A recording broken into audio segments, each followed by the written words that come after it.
How can we prepare ourselves spiritually to reject the mark of the beast? What do we need to focus on so that we can leave the system before the cashless society arrives? A cashless society is coming, and there are many who are not prepared. So in this video, I'm going to share with you 5 spiritual preparations that we can be working on right now that will strengthen us and will help us during testing times.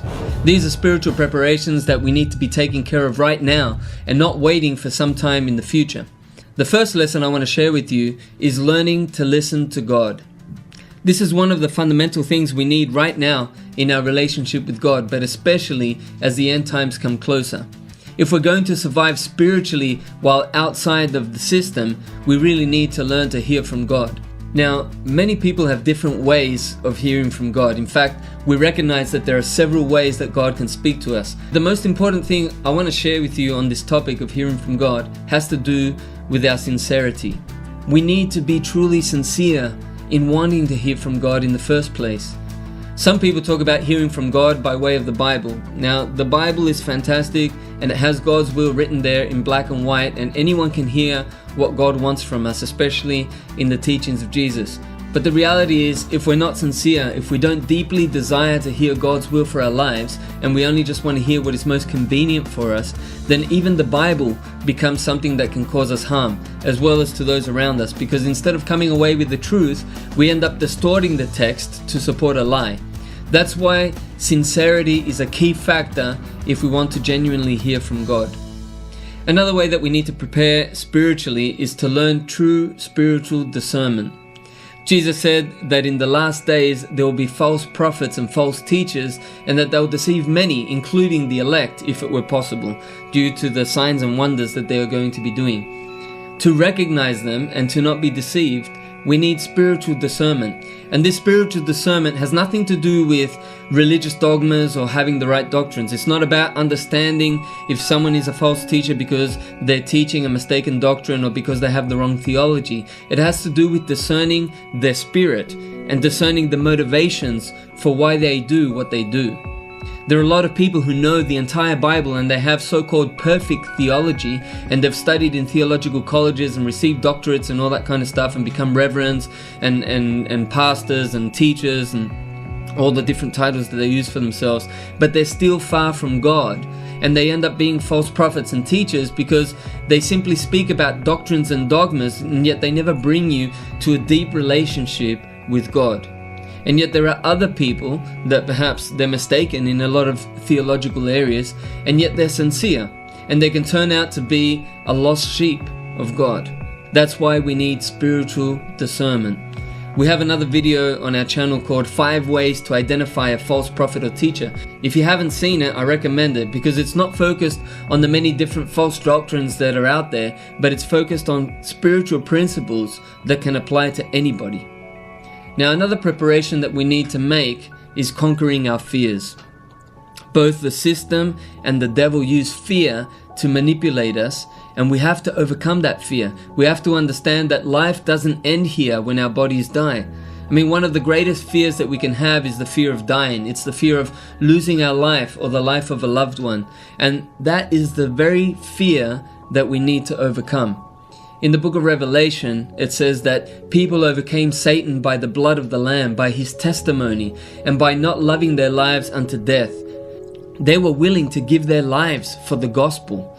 Jesus himself said, "Don't fear those who kill the body and afterwards can do no more. If you're going to fear God, who can not only destroy your body but also your soul." We really need to overcome fear if we're going to survive spiritually in the last days and be able to resist a system that is coming without resorting to violence. Another point that is really important is that we need to live the gospel. Many people don't even know what the gospel is. They speak about the gospel, and yet a lot of the time when they talk about the supposed gospel that they're preaching, they're really only preaching a system of beliefs, a particular doctrine, a theological point, or a particular system of theology that one has to accept intellectually. But the true gospel is Jesus' message. The gospel according to Matthew, Mark, Luke and John, the gospel according to the apostles, is Jesus and his teachings, his life and his message, and we need to live that gospel. It's not enough to know the words that Jesus spoke. Jesus himself said that whoever hears his words and doesn't put them into practice is building on sand.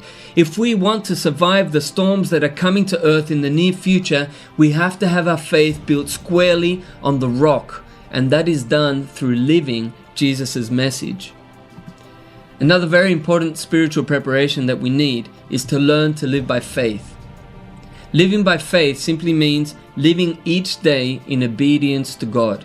It's something dynamic. It isn't a doctrine. It's not a dogma where you can simply say, I live by faith because I say I live by faith. It's not a catchphrase.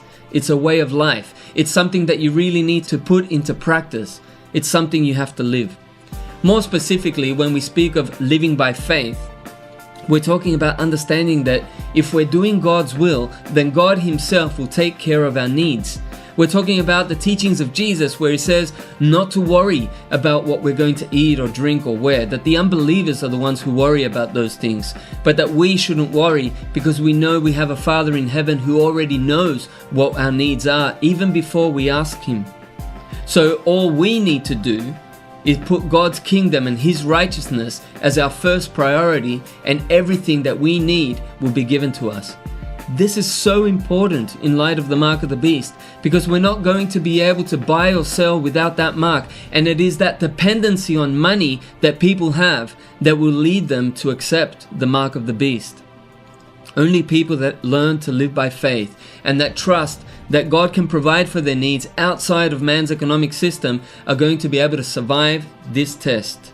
Now, there are some very important practical preparations that we need to be doing urgently before the mark comes in. These aren't the same kind of preparations that most preppers are focusing on, like storing up food and building shelter. Those preparations are fine if God is leading people to do those things. But the preparations I'm talking about are things that you need to start practicing right now that will help you survive spiritually, even if you have no food and shelter ready, or if it's compromised somehow. I'm going to be sharing those practical tips in another video, so make sure you subscribe to the channel and set it to receive notifications, because we're going to keep trying to publish helpful information while we have the freedom to do so and while God continues to lead us in this direction. Please take these issues seriously. Remember, time is short. Let's make the most of it.